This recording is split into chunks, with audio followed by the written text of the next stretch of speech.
ልቤ ውስጥ አላህ አለ ወይ የሚል ጥያቄ ይመላለስብኛል። መፍትሄው ምንድነው?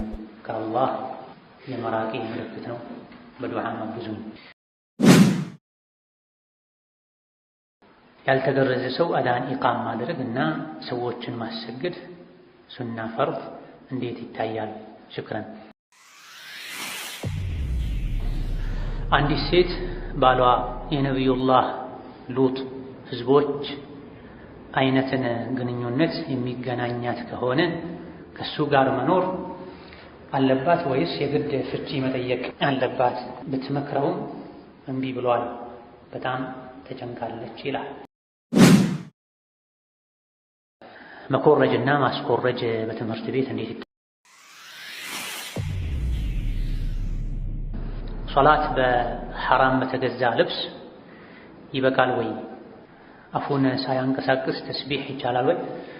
فاغتنم رحمك الله حياتك النفيسة واحتفظ بأوقاتك العزيزة.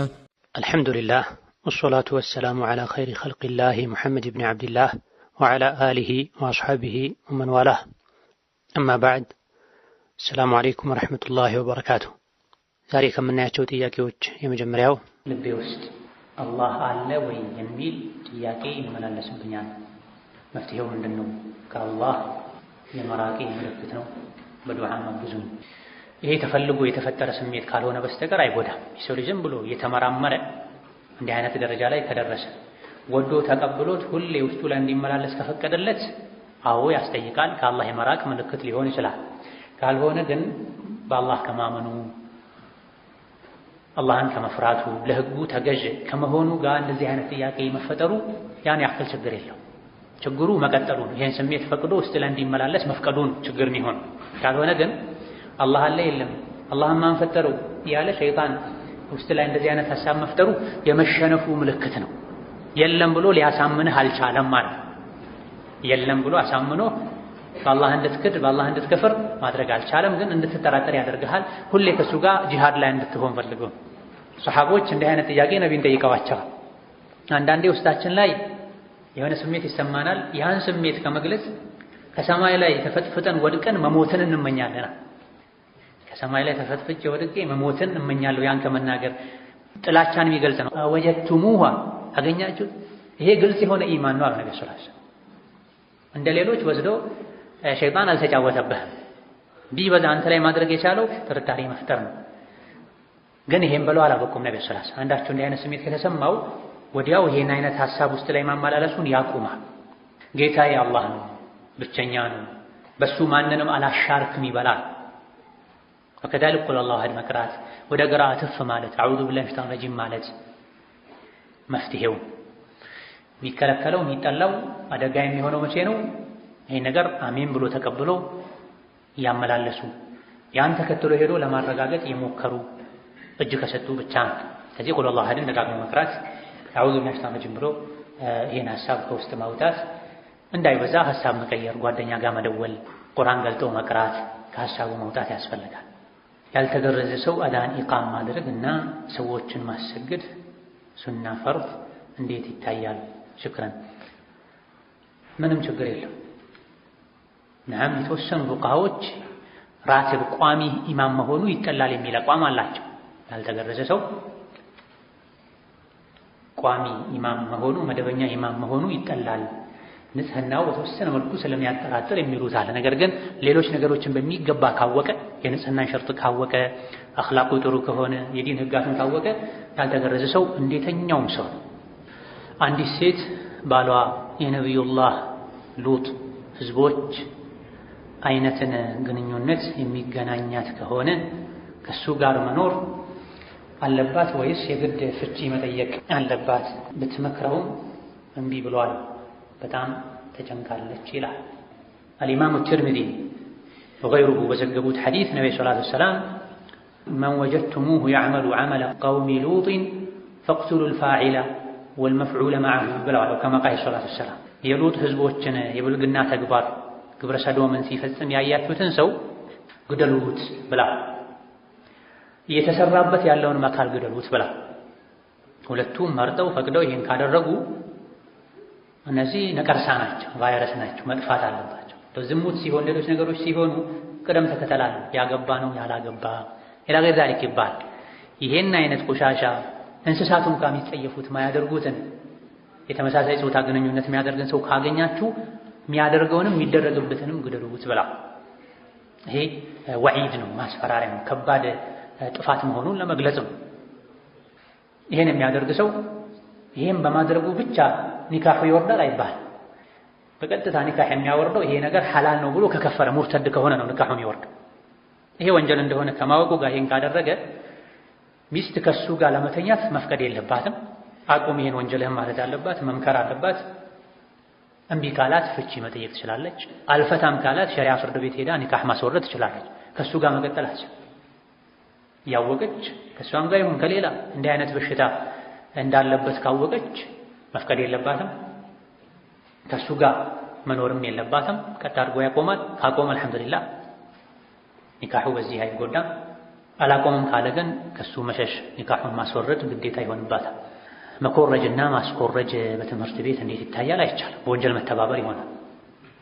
መኮረጁ ማታለል ነው። ያታለለ ከኛ አይደለም ብሏል ነብዩ ሰለላሁ ዐለይሂ ወሰለም። ማስኮረጁ በወንጀል መተባበር ነው። በወንጀል አትተባበሩ ብሏል አላህ ተባረከ ወተዓላ። የፈተና ወንበር ላይ እስክትቀመጥ ድረስ ችግር የለም። አጋር አስኮርጅ፣ ጎበዝ ነው። እንዲህ ቅን ልብ ያለው ጥሩ ነው። ፈተና እስኪጀመር ድረስ አስተማሪ ገብቶ ወረቀት ማከፋፈል እስኪጀመር ድረስ አድርጎ። ብዙ ጊዜ ግን አያደርጉም። ንፍጎች ናቸው ብዙ ሰዎች የሚያደርጉት። መቼ ነው? በጥቅም በሆነ መልኩ ኋላ ላይ ስራው ከተጀመረ በኋላ። ይሄ ሞኝነት፣ ስንፍና፣ ሰነፍነትንም ማበረታታት። ሰው የላቡን ነው ማግኘት ያለበት፣ የጥረቱን ውጤት ነው ሰርቲፊኬቱ ላይ ማስቀመጥ ያለበት እንጂ የሰዎችን የጥረት ውጤት የልፋት ውጤት ሰርቲፊኬቱ ላይ ማስቀመጥ የለም። ምንም ሊጠቅመውም አይችልም፣ በረካም አይኖርም። ሶላት በሐራም በተገዛ ልብስ ይበቃል ወይ? አፉን ሳያንቀሳቅስ ተስቢህ ይቻላል ወይ? ግዴታው ተስቢህ ከሆነ አይቻልም። ግዴታው ተስቢህ ከሆነ አፉን ሳያንቀሳቅስ አይቆጠርለትም። ለምሳሌ ስጁድ ላይ ሩኩዕ ላይ አንዴ ተስቢህ ግዴታ ነው። ሱብሓነ ረቢየል ዐዚም፣ ሱብሓነ ረቢየል አዕላ። በሐንበልዮች በነሻፊዒዎች ማንኛውም ተስቢህ ቢያንስ አንድ ጊዜ መባል አለ። ግዴታ የሆነ ተስቢህን ግዴታ የሆነ ዚክርን ፋቲሐን ተሸሁድን አፍን ሳያንቀሳቅሱ መቅራት አይቻልም፣ አይቆጠርም።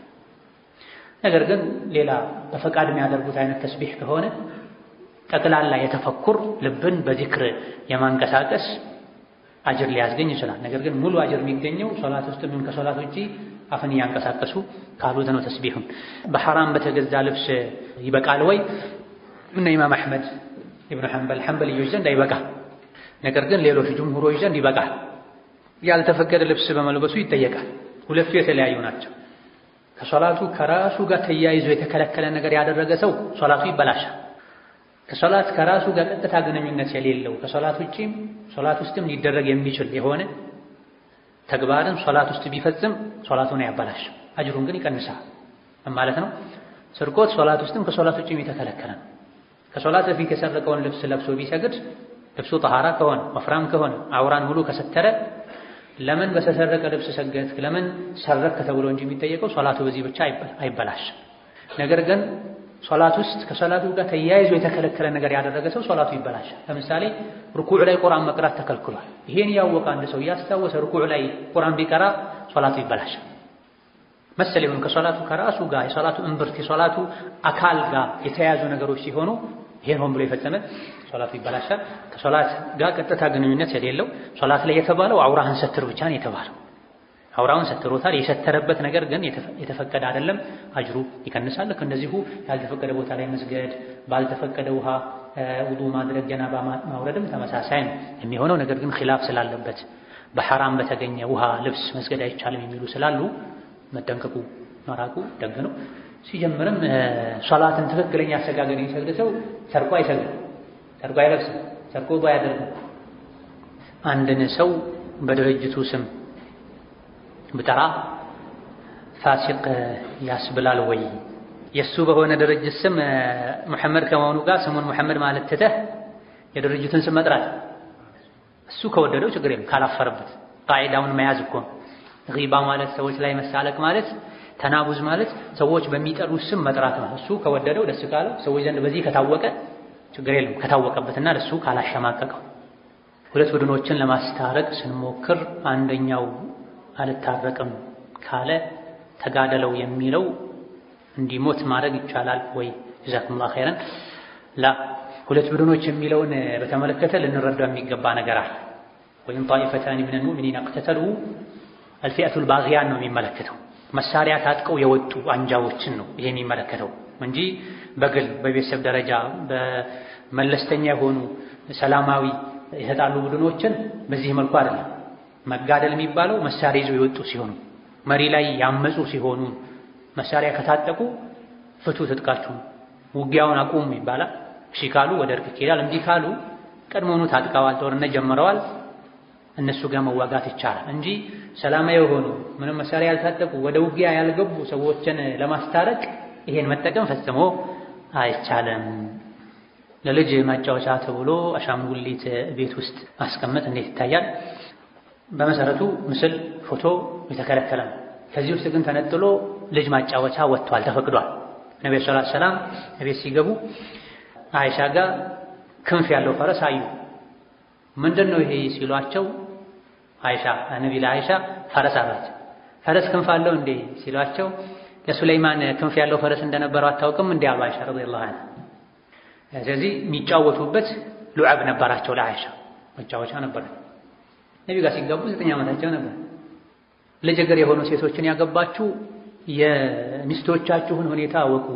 ጨዋታ የሚወዱ የሆኑ ሚስቶቻችሁን የታዳጊዎችን ፍላጎት ወቁ፣ አጫውቱ ብሏል አይሻ። ነብዩ አጫውቱኝ ነበር ብሏል።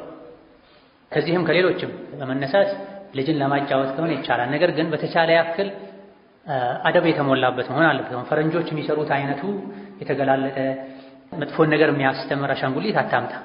ሴት ልጅ ከሆነች ሴት ልጅህ የፀጉር አያያዝን የቤት አያያዝን የሚያስለምድ አይነት ወደፊት እናት ስትሆን ትልቅ ስትሆን ትክክለኛውን ተግባራዊውን ህይወት ስትጀምር የሚያግዛት አይነት ጨዋታን የምትጫወትበት አሻንጉሊት ነው ማምጣት ያለበት። ወንድም ከሆነ እንደዚሁ። ነገር ግን አንዳንድ ፉቃሃዎች ሳሎን ቤት ባይቀመጥ አዋቂዎች የሚቀመጡበት ቦታ ላይ ባይቀመጥ ይሻላል ብለዋል። ምክንያቱም የተፈቀደው ለህፃናት ነው፣ ውስን ሁኔታዎች ላይ ነው የተፈቀደው።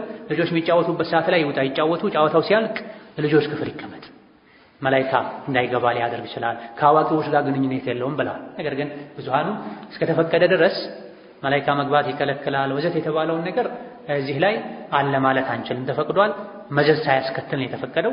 ልጆች የሚጫወቱበት የሚቆዩበት ክፍልም ላይ ይቀመጥ ሳሎንም ላይ ይቀመጥ ችግር የለውም ብሏል። ነገር ግን የሚሻለው ልጆች የሚጫወቱበት ሰዓት ላይ ብቻ መስጠቱ፣ የልጆች ክፍል ላይ ብቻ መገደቡ ነው። አላህ ተዓላ የእንጀራ አባት እህቶች አጅነቢ ናቸውን? የእንጀራ አባት እህቶች አጅነቢ ናቸው። የራስ አባት እህቶች ናቸው አክስቶች የሚሆኑት አጅነቢ የማይሆኑት። አማ የእንጀራ አባት እህቶች አጅነቢዎች ናቸው። አላህ ተዓላ አንዳንድ ጊዜ በጓደኝነት በመቀራረብ የተነሳ እርስ በርስ መቀላለድ፣ አንዱ በአንዱ ላይ ማሾፍ፣ በአሁኑ ጊዜ ቋንቋ መተራረብ የሚባለው እንዴት ይታያል? አይቻልም። ይሄንንም ነው ቁርአን አስቆሙት ያለው። የጸቡን ብቻ ሳይሆን በዚህ መልኩም ቢሆን መቀለድ ይቻላል። ሐቅን እየተናገሩ ነው። ነብዩ ሰለላሁ ዐለይሂ ወሰለም እርሶም ይቀልዳሉ እንዴ ሲሏቸው፣ አዎ ነገር ግን ሐቅ እንጂ አልናገርም ብላ። ይሄም ነው ከቁም ነገሩ ቀልድ የከፋ መዘዝ የሚያስከትለው። ምክንያቱም ውስጣቸውን ንጹህ አድርገው ተቀራርበው ተዋደው ባልጠበቀ መልኩ መናገር የሌለበትን ሲናገር ጥሩን ነገር ይጠብቅ የነበረ ልቡ መጥፎ ነገር ሲወረወርበት ክፉኛ ይቀየማል። ስለዚህ ጓደኛ ከጓደኛው ጋር ሲቀልድ ሲጫወት በሐቅ መሆን አለበት። የሰውን ክብር በሚጠብቅ መልኩ መሆን አለበት። የሰውን ክብር እየነኩ ውሸት እየተናገሩ ቀልድ ነው አይባል። ነብዩ ሰለላሁ ዐለይሂ ወሰለም አንዳቸው የወንድሙን ዕቃ አንስቶ ደብቆበት የቀለድኩ ነው አይበለው ብሏል ነብዩ ሰለላሁ ዐለይሂ ወሰለም። እንደምሳሌ ጓደኛም በጣም ስለምትቀርበው ስልኩን አንስተህ ደብቀህበት ስልክ የት ሄደ አላየሁም ጠፋ ብትለው ነብይ ከልክለዋል። መኪናውን በርግ አቁሞ ይልኝ ብሎ ገብቶ የሆነ ነገር ፈልጎ እስኪወጣ ድረስ መኪናውን አዙረህ አቁመህ ሲወጣ እንዲደነግጥ ብታደርገው ወንጀለኛ ትሆናለህ። አንድ መንገድ ላይ እሱ ወደ አንተ እየመጣ አንተ ወደ ተቃራኒ አቅጣጫ የሄድክ አውቀህ መኪና ትንሽ መሪ ዞር አድርገህ ብታስደነግጠው እየቀለድኩ ነው ብትል ቀኑን ሙሉ ወይም እስክትታቀብ ድረስ መላኢካ ይረግምሃል። ኢማም ሙስሊም መዘገቡት ሐዲስ ላይ ማንም ላይ ስለትን ወደሱ እንዳያነጣጥር የእናቱ ልጅ እንኳ ቢሆን ይሄን ያደረገ ከድርጊቱ እስኪታቀብ ድረስ መላኢካ ይረግመዋል ብለው። ስለዚህ ቀልድ ከወንድምህም ይሁን ከጓደኛህም ይሁን ከወዳጅህም ይሁን ልክ ሊኖረው ይገባል። ከልክ ካለፈ ይወገዛል፣ ያስጠይቃል። ዛሬ በዚህ እናበቃለን።